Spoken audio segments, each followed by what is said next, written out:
Hi everyone, this is Norm from the Board Game Museum, and today I'm going to be reviewing and showing you how to play the card game The Great Commission.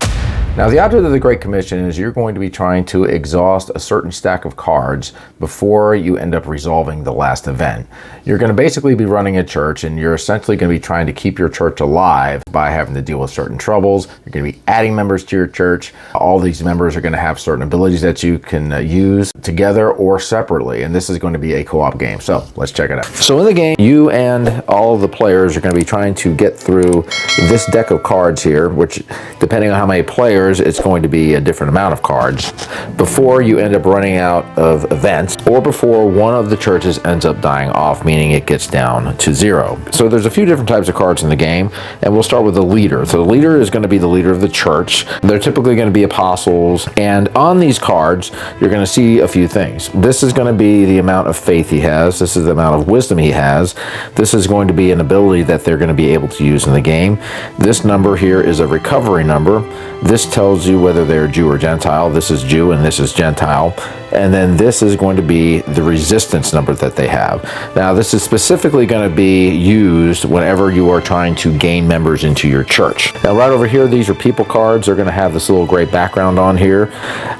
This is an activity card. These are cards that are going to have abilities that you can play for free. And right over here is the church. There's several different churches you can pick from. They have a standard side, and then they also have a challenging side over here. You've got event cards that you're going to be playing every round. These are going to be trouble cards. These are going to be things like sin and persecution, and these are going to be cards that you're going to have to resolve. And then right over here, these are blessing cards.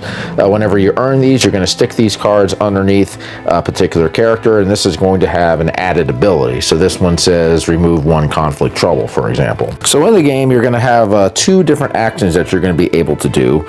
But you also have these actions over here that each player can use for free. So let's just kind of go through a round real quick. First event we have here is encourage as leaders. This says leaders can be encouraged once during the round for free. Now, what encouragement is going to do is this is going to help people to recover. So if I end up using my leader here like this, I can use that and then tap him back for free and use him again. So the first action I'll be able to do is what's called outreach. What I'm going to do is I'm going to look at these different faith numbers, and let's just say I tap him, I tap her, and I tap this person, and this is going to be 4, 3, and 3, which is 10. Now what I'm going to do is I'm going to pick up to 5 cards from this deck, and I'm going to compare these cards' resistance to their faith. If the resistance is equal to or lower than the faith, then they're going to be able to join my church in the next round. Otherwise, I'm going to have to put them back in the bottom of the deck. So let's just say I decide I'm going to choose 2 cards. So I lay 1 down. This has a resistance of 5. I pick this one. This has a resistance of 6. I happen to have 10, so these cards will go back in the deck. But let's just say I ended up drawing this card. And this is an activity. Now the resistance is 5. This person will be able to be into my church later, and then I end up getting a free activity card as well. The second action I can do is what is called discernment. Discernment is going to go ahead and reveal what the trouble card is.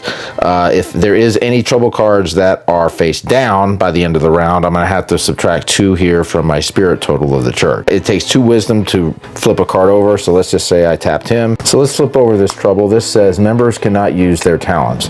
These are going to be their talents over here. So what's going to happen is until I can take this card out, this is going to be affecting me every round. The next one is going to be intercession. Intercession is going to be used during the troubles phase, and the way intercession works is you're going to go ahead and look at what it is required to remove this. So for 6, I could say tap him, tap her, and that would go ahead and remove that trouble, and it would be out of play. The next one is prayer.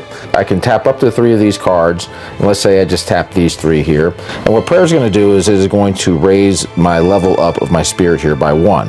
Now, after the first one, any cards after that I have tapped, I can go ahead and either bring this up, or I can go ahead and draw a blessing card. And then again, what I can do, let's just say I decide I'm going to go ahead and place this blessing card underneath like so. So that's how prayer works. Now also, there's 2 different ways of tap in this game. You're going to have commission, which is this, and then you're also going to have exhaust, which is this. The next one is recovery, and this is what is going to allow you to get members back who have been tapped. You're going to have 10 points that you're going to be able to spend for recovery.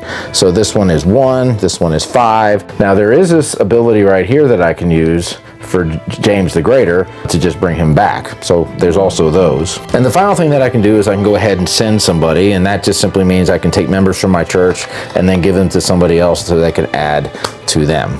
So I'll just kind of go through a round here just to show you how it works. I'm going to go ahead and reveal the event card. This says persecution exhaust your leaders, they do not auto recover. So this is a bad early day. So he's going to be out of the round.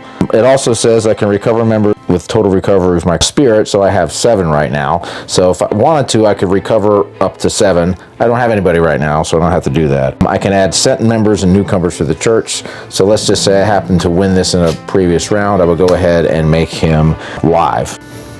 So now what I can do is I can go ahead and start using talents. So let's just see what I think I want to do. This one says it can discern true troubles, so I could discern that for free. So let's just say I decide I'm going to go ahead and use her, and I'll go ahead and have this. So this is a free action. Another thing I can do is examine the top card of the world deck, and this says remove 1 conflict trouble. So if I tap both this will not only get rid of this card, but now I'll be able to examine what the next card is, and it's an activity. I can go ahead and for my first action.